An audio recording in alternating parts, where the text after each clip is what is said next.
Hello friends, എല്ലാവർക്കും എൻ്റെ വീഡിയോയിലേക്ക് സ്വാഗതം.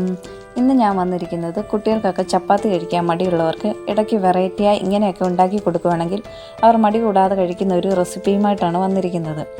അതിനായി ആദ്യം നമ്മുടെ ഗാർഡനിൽ ഒരു ക്യാപ്സിക്കം ഉണ്ടായിട്ടുണ്ട്, അത് നമുക്കിങ്ങനെ പറിച്ചെടുക്കാം. കൂടെ നമ്മുടെ ഇന്നത്തെ വിളവുകളും. അപ്പോൾ എങ്ങനെയാണ് ഉണ്ടാക്കുന്നതെന്ന് കണ്ടാലോ? അതിനായി ആദ്യം വേണ്ടത് ഒരു ക്യാപ്സിക്കം, തക്കാളി, കറിവേപ്പില, ഒരു മല്ലിയില, മുട്ട, ഒരു പച്ചമുളക് എന്നിവയാണ്. അപ്പോൾ ഇങ്ങനെ വട്ടത്തിൽ വേണം അരിഞ്ഞെടുക്കാൻ. ഇനി നമ്മുടെ മുട്ടയ്ക്ക് ആവശ്യമായ പച്ചമുളക്, സവോള, ഉപ്പ്, കുരുമുളക് ആവശ്യമുള്ളവർക്ക് ചേർത്ത് കൊടുക്കാം. ഞാനിവിടെ ചേർക്കുന്നില്ല. ഇനി മല്ലിയിലയും കറിവേപ്പിലയും ചെറുതായി അരിഞ്ഞ് ചേർക്കുക. ഇനി നന്നായി മിക്സ് ചെയ്തെടുക്കുക. അതിനുശേഷം ഒരു പാൻ അടുപ്പത്ത് വെച്ച് ചപ്പാത്തി ചുട്ട് എടുക്കുക.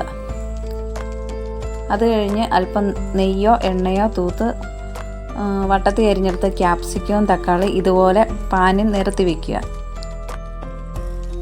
അതിനുശേഷം നമ്മൾ തയ്യാറാക്കി വെച്ച മുട്ടയുടെ കൂട്ട് ഇതിന് മുകളിലേക്ക് ഒഴിച്ചു കൊടുക്കുക. ജസ്റ്റ് ഒന്ന് പരത്തി കൊടുക്കുക.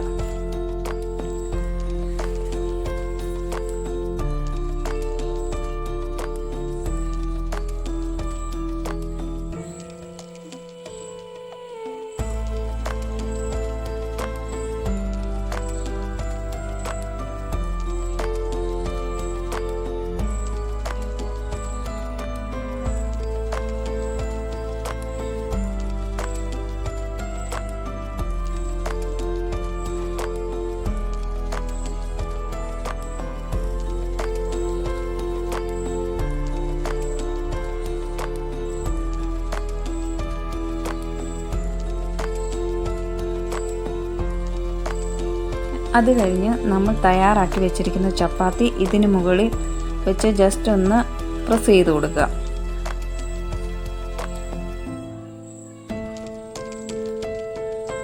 ഇനിയും തിരിച്ചിട്ടെടുക്കുക. അപ്പോൾ നമ്മുടെ റെസിപ്പി ഇവിടെ റെഡി ആയിട്ടുണ്ട്. കുട്ടികൾക്കൊക്കെ ഇത് കഴിക്കാൻ കൊടുക്കുകയാണെങ്കിൽ അവർക്ക് ഇഷ്ടപ്പെടും. അപ്പോൾ എൻ്റെ വീഡിയോ ഇഷ്ടമായ എല്ലാവരും ഒന്ന് ലൈക്ക് ചെയ്ത് സപ്പോർട്ട് ചെയ്യണേ.